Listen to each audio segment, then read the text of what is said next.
अमरावतीच्या रुग्णालयातील आग आणि बाल मृत्यू प्रकरणी बळवंत वानखेडे आज मुख्यमंत्री फडणवीस यांची भेट घेणार आहेत। व्हेंटिलेटरच्या शिलर कंपनीला ब्लॅकलिस्ट करावं, चौकशी समितीने लवकरात लवकर अहवाल देऊन संबंधितांवर कारवाई करावी। काँग्रेस खासदार बळवंत वानखेडे यांनी ही मागणी केली। व्हेंटिलेटरच्या शिलर कंपनीला ब्लॅकलिस्ट करावा अशी सुद्धा मागणी यावेळी करण्यात आली। त्यामुळे आगामी काळात या संदर्भात काय भूमिका घेतली जाते, काय पावले उचलली जातात हे पाहणं अत्यंत महत्त्वाचं आहे।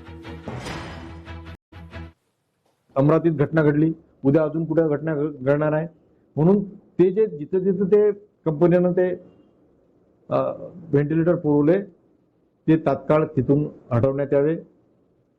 तसेच या कंपनीला ब्लॅकलिस्ट करावं।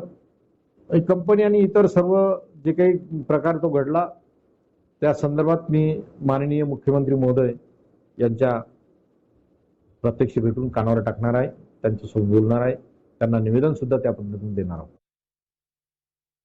अमरावतीच्या रुग्णालयातील आग आणि बाल मृत्यू प्रकरणी सुषमा अंधारे आणि विजय वडेट्टीवार आज रुग्णालयाची पाहणी करणार आहेत। पाहणी केल्यानंतर दोन्ही नेत्यांच्या वेगवेगळ्या पत्रकार परिषदा सुद्धा आहेत।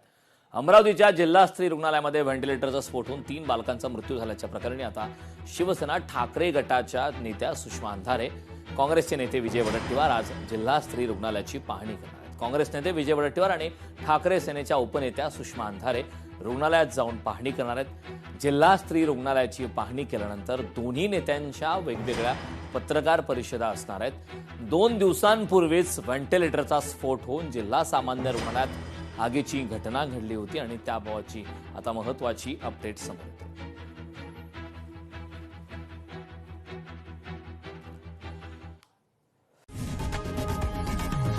लोकशाही मराठी ऐका, पहा, जागरूक रहा।